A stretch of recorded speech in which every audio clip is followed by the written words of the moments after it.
Hello and welcome to Anden's channel, my channel. Today I will be talking about The Last of Us Part 2. I have written nothing down, so this will all be very rambly, and I'll try my best to make a cohesive video somehow. I don't know. What I do know is that this game, it's an incredibly polarizing game. This is not a review, this is just me talking about my feelings and my opinions about the game, which are definitely positive. So if you're expecting a lot of negativity from me, you will not get it. I'm one of the people who really liked this game. It's funny, even saying liked, it's very much like, because this game, it takes a toll on you.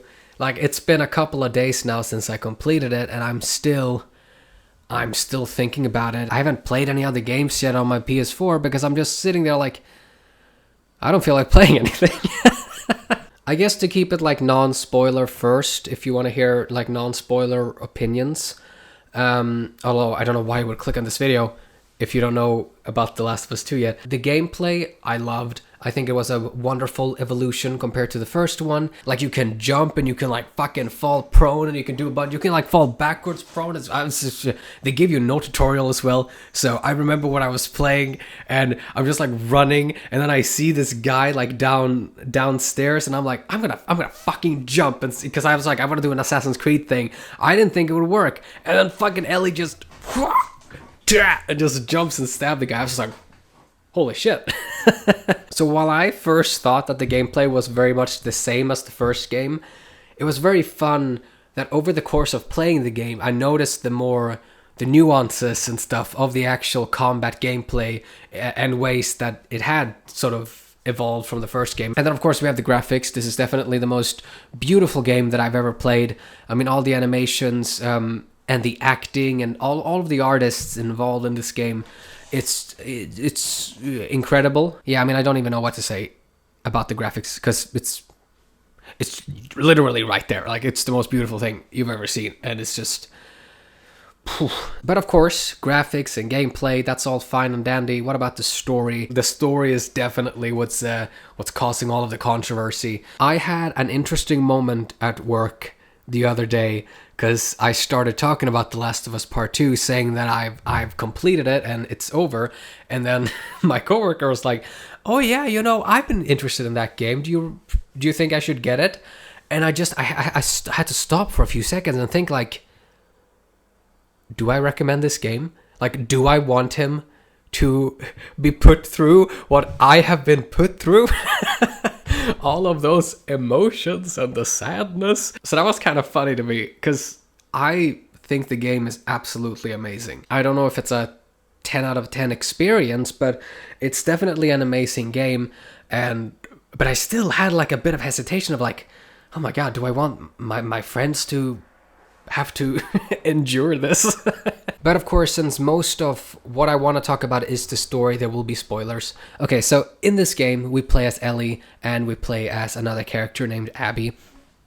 Abby kills Joel. I'm not really overly emotional during real life stuff. But for some reason, I just turn the emotions on whenever I watch a movie or a TV show or play a game, because I'm always like a waterfall. I don't know if you have, but if you've seen some of my Agents of S.H.I.E.L.D. reactions, I cry so easily. And it's no different during a video game. Like, when Joel is brutally murdered by Abby, I'm just sitting there like, I was very fortunate that I didn't see any of the leaks. And thank God, because that would really hinder my enjoyment of this game. So I'm quite thankful that I didn't see any of them. But Joel just fucking dying, I'm just crying, and Ellie's like, I'm gonna fucking kill you. And it's just like, fuck. You know, it just makes us all on board with Ellie going on this revenge mission, because I was just like, yeah, fuck, we're gonna fucking kill this bitch, we're gonna kill all these people, hell yeah, it's gonna be so extremely satisfying. And then of course you play as Ellie. Oh my god, first of all, when we get to Joel's house and we see all those things, and we see that Joel is like into wood carving and everything, and it's just so sad. I don't personally get the criticism about, Joel would never put himself in that position, acting as if the past 5 years hasn't softened him up, acting as if the whole point of the first game, literally the whole point of The Last of Us, is Joel getting his humanity back through this surrogate daughter that is Ellie. And now he spent the past 4 to 5 years in Jackson taking in strangers and stuff. Like, you might not like the fact that he and Tommy takes in strangers and let them live in Jackson, but it's a stated fact that that is what Jackson does. They're a friendly community. And he has hobbies of his own now. Like, he's into wood carving and shit. That's so cute. And he's just such a... Oh my god. Oh, the best scene with the fucking dinosaurs. I'm going ahead of myself. But then, of course, Ellie, she sets out for her revenge mission in Seattle. We get into, like, the open world area with her and Dina, which was fun to me. I actually do like just riding around in the environment, even though, like, my only real criticisms about the game, which I will probably go into a bit more in depth later on, but one of them is definitely like the scavenging part. It did feel repetitive at times, especially when you switch perspectives to Abby and you basically have to do it all over again because she has an entirely different like upgrade tree and everything. But to play as Ellie, her side of the story feels very small in comparison to Abby's. Like, she's very much focused on getting these people at any cost. Like, when they go in, they have no idea how many people, are in with the wolves or anything. They speculate that it might just be those people who killed Joel. But of course, we know it's not. Like, they're fucking huge, the WLF. But so Ellie, she goes from person to person that she can find, and she basically just kills them. And it's very brutal. And at that point in time, we don't really care, though. I mean, the fucking Nora chick was like, oh yeah, that little bitch got what he deserved. And I was like, I'm gonna fucking destroy you, Nora. But then, of course, when Ellie gets back, and we see just how visually damaged she was, and of course emotionally damaged as well from that specific encounter, I feel like that's when things started to take a turn to me. And we got one of my favorite cutscenes in the entire game, which is Ellie just looking... And Dina just wraps around her, and it's just like, fuck, what are we doing? Oh my god, what are you doing? Oh no. And then, of course, it just continues on until Ellie kills Alice the dog, and Mel and Owen as well. And seeing that she killed a pregnant woman, that's when she realizes that, like, oh fuck, this, I've taken things too far. I love what they did with the flashbacks, because when the flashbacks first start, it's such a positive thing of Ellie and Joel. It's one of my favorite moments in the entire game, and it's just them walking around the museum. It's so good. But I like how that cutscene, it's so positive. And then the next time Ellie has like a memory, which for us is a flashback, it's sadder. And then the next time Ellie finds out what really happened at the hospital, and it's just heartbreaking for us as an audience to have then thought that, oh my god, for the next 2 years Ellie hasn't forgiven Joel for what he did there, and she's angry and upset, and until fucking Joel is dead, and then is when she realizes how sad and sorry she is, and she just cries out like, no, don't kill him, please, Joel, get up. At least that was what was in my mind.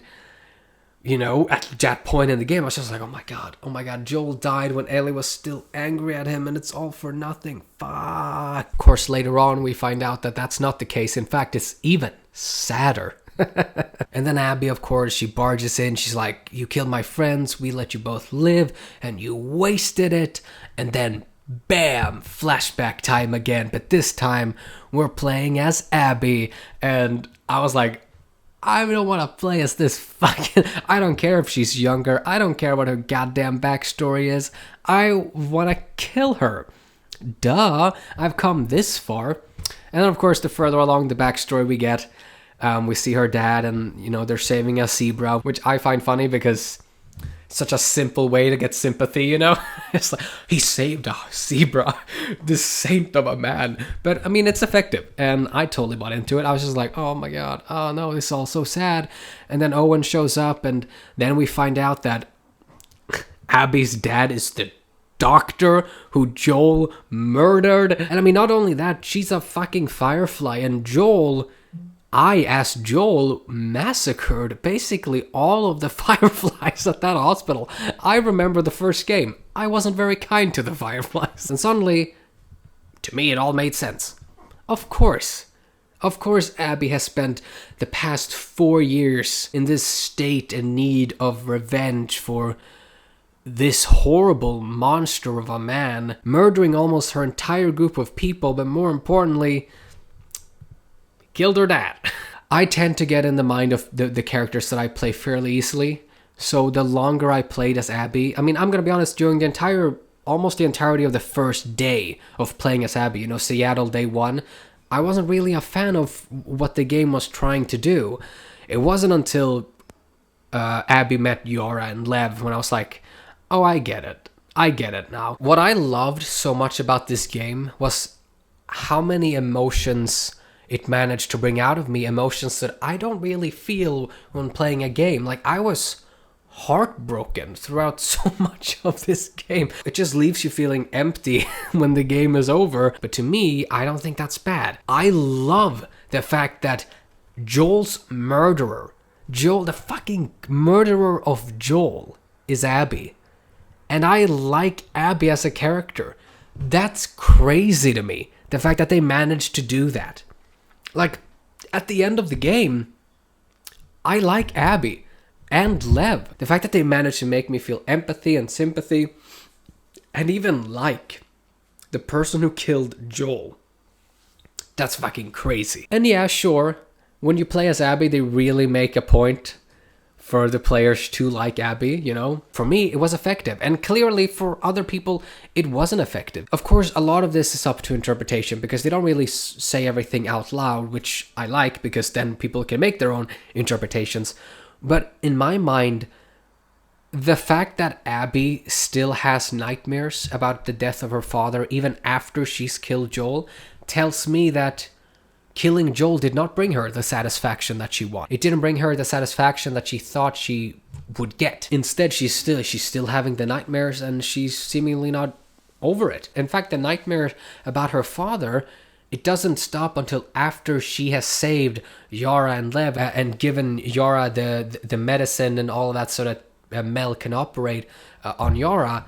That's the moment when Abby doesn't have the nightmare anymore and she just sees her father alive in her dream. And in my mind, that was when Abby got over the death of her father.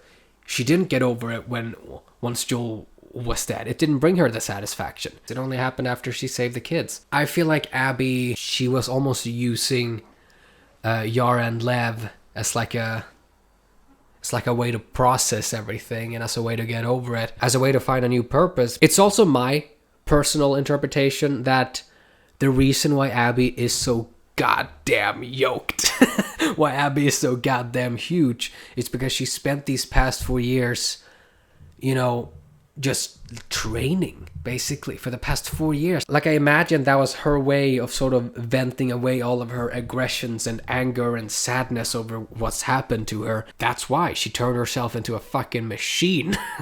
Again, they never specify why Abby is so huge, except maybe for the ending to give it more of like a gut punch. But yeah, no, all I have to say is I empathize with Abby's story.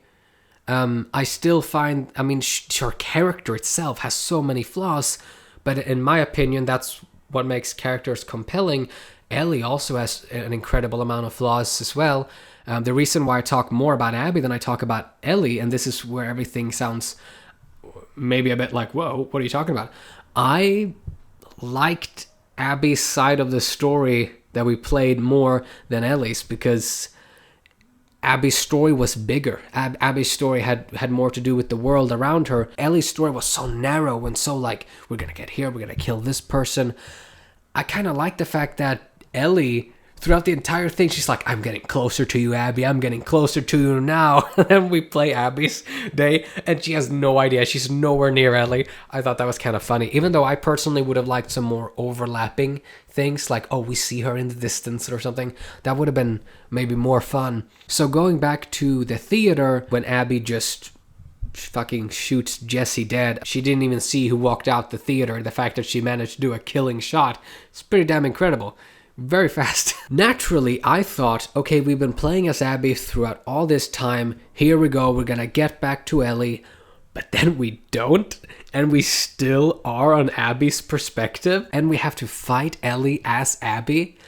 That entire thing, and the realization that we're still playing as Abby, I thought that was fucking genius. I thought that was so cool, because at that moment in time, probably a lot of people would still be like, oh, if I get to play as Ellie, I'm gonna fucking kill you. And I really think that that's why we're still on Abby at the theater, because we don't want Abby to kill Ellie. Of course not. She's fucking Ellie. She's one of the most best characters ever. It was the first time I've ever played a game where I, as the player, have to actively do something that I don't want to do because the character needs to do it.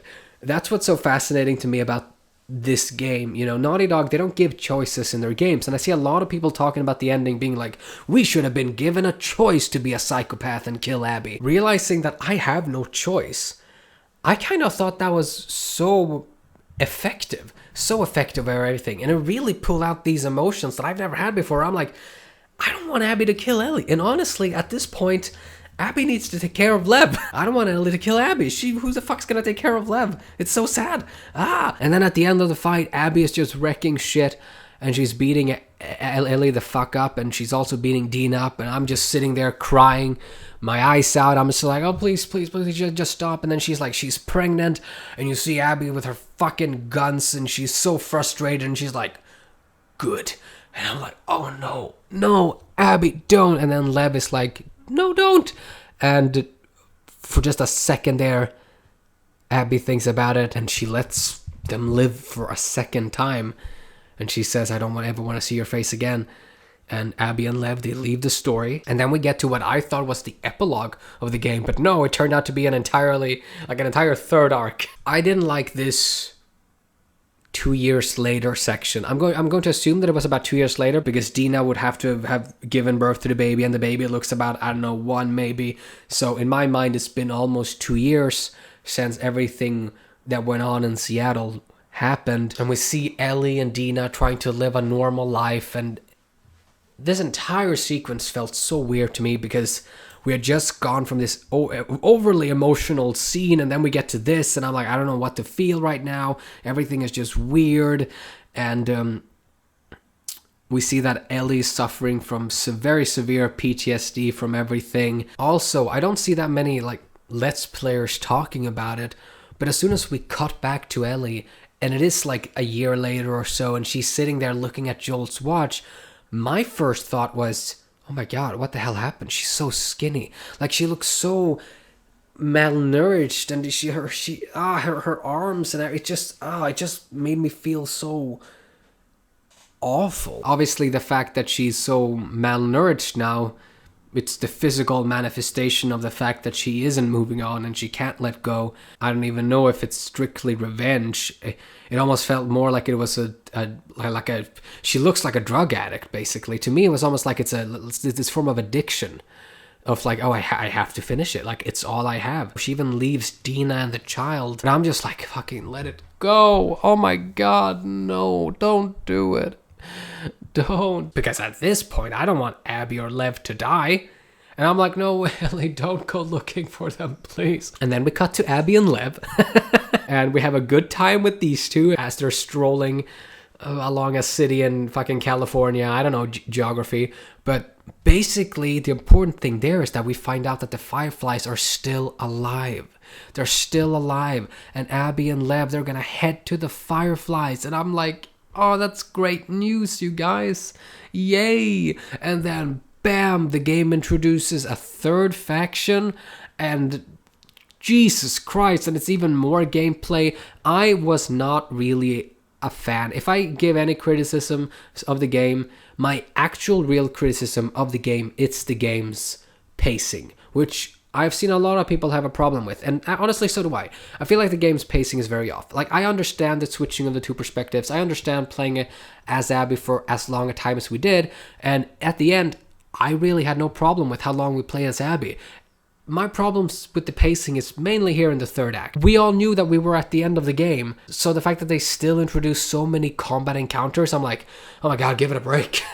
We're at the end, come on, stop it. So Abby and Lev, they get captured by the Rattlers or something. I don't know. They're a third faction in California, I guess. And then when Ellie shows up, it's not until a bit later that we find out that what we played as, as Abby and Lev, apparently that was months ago. And as soon as I, as the player, and Ellie finds that out, I'm like, fuck, it's been months. Oh my god, they've been captured for months by these fucking people who are like the worst people ever. It felt weird to me to introduce like a third faction right there at the end of the game. But so we get there towards the end. Ellie accidentally releases all of the prisoners, and it seems like a small little revolution is happening, and hopefully the Rattlers aren't really around anymore after all of that. Ellie finds out that Abby tried to escape along with Lev, so they placed her by the pillars, and I'm like, what the fuck? What the fuck's going on? And it's fucking a haunting scene of everybody almost basically standing there like almost like crucified almost, and it's just fucking awful. I loved what they did with us walking up to what we believe to be Abby, because it's a girl with a ponytail, and I'm like, okay, well, that's obviously Abby. And then we still hear coughing, so we turn around, and then we see the actual Abby. I gasped. I was like full on, like seeing her so small, like she isn't even small really, but from having played as Abby for such a long time, seeing her like that was fucking awful and weird. She's been there for months. She's obviously been tortured for months. She's been there out, strung up in the heat for God knows how long, including Lev. We can see it on their skin. And at that moment when Ellie cuts her down, thank God, Ellie, she's seeing what's happened here.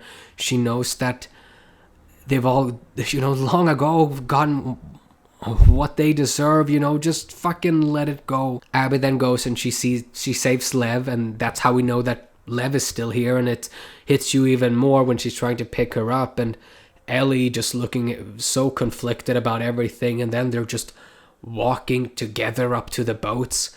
I'm fucking crying here as well, because I'm just begging for a fight not to happen. And then Ellie gets like a minor flash of seeing Joel utterly destroyed, and she goes to try and fight Abby.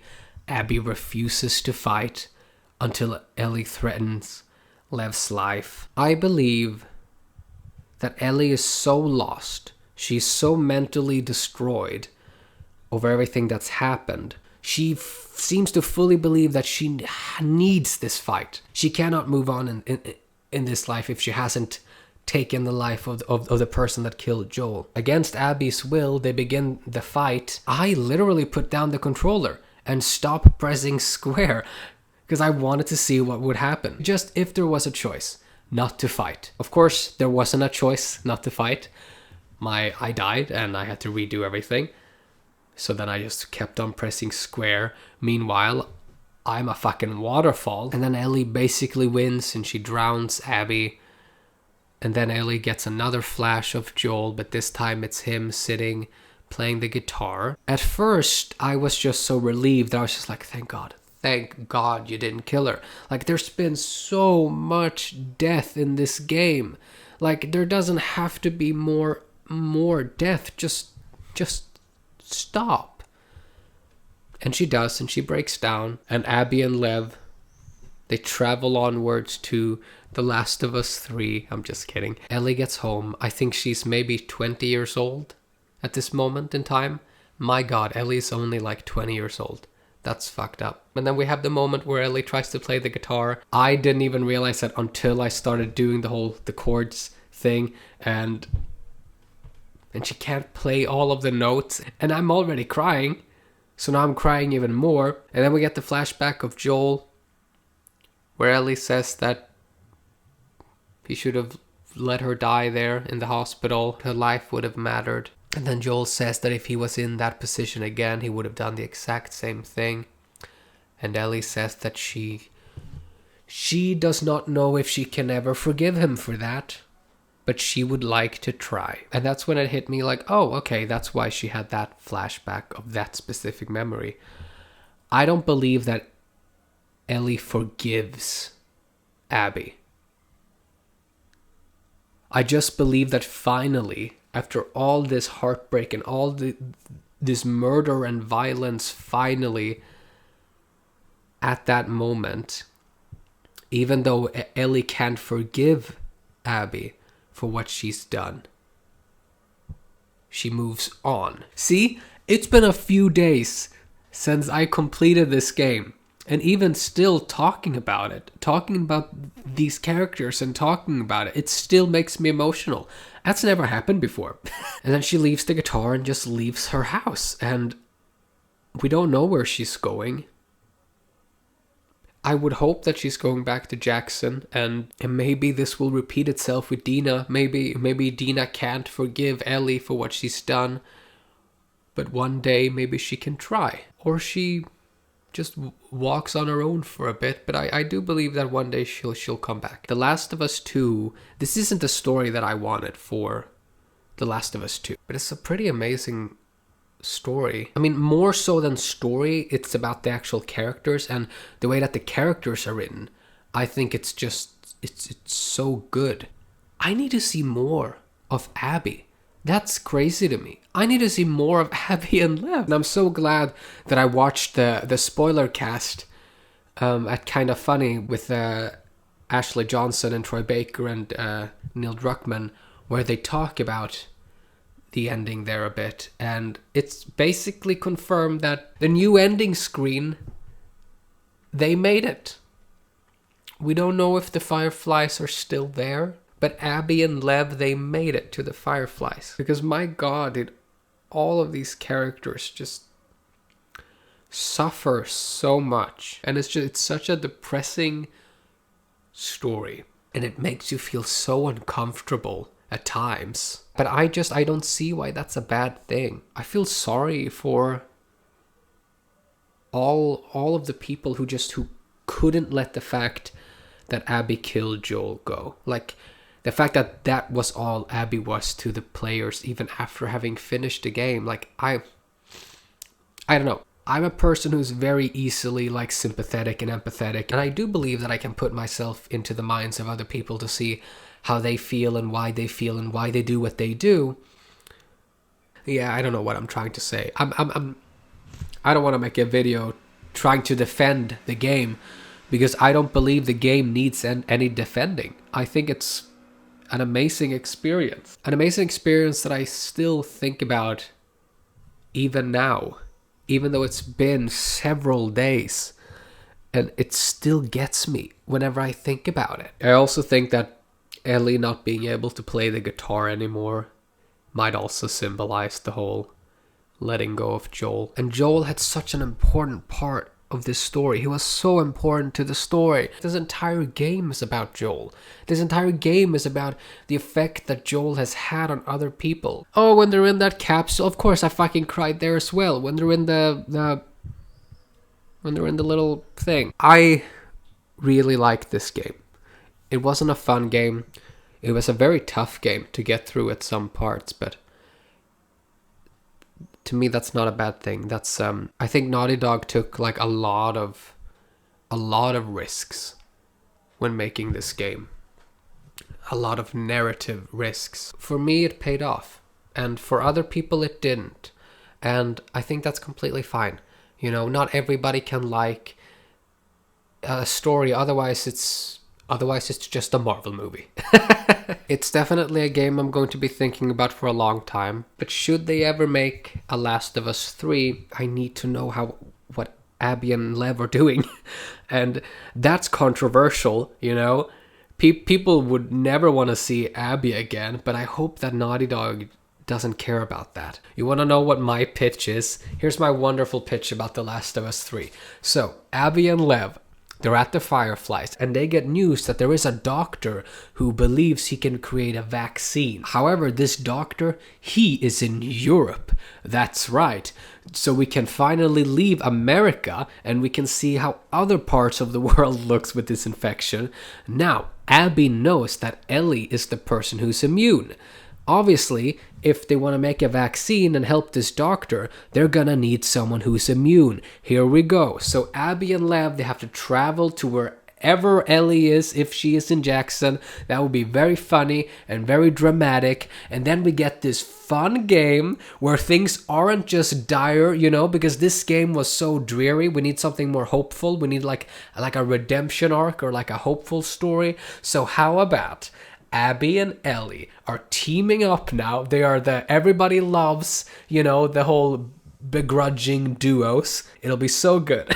Abby and Ellie and Lev team up to travel to Europe. Ellie finally does what she believes that she was meant to do from the very beginning, which is to give her own life to create a vaccine. That's my elevator pitch for The Last of Us 3. If you watched this video this far, thank you. I'm sorry. But yeah, no. I'm gonna go now though, but I hope you all have a wonderful day. Do let me know what you yourself thought about the game, but please do so in a respectful manner, you know. I've just seen so much shit online, harassment of the actors and you know, artists involved, and it just makes me so sad to see. Definitely, if you have negative stuff to say about the game, feel free to do so. Just do it in a calm manner. But I'm gonna go now though, and I love you all, and I hope you all have a wonderful day. And also, if you watched it this far, let me know if you like this kind of video where it's just me basically talking about a certain thing. If so, then I might continue doing these for other topics as well. But yeah. Goodbye.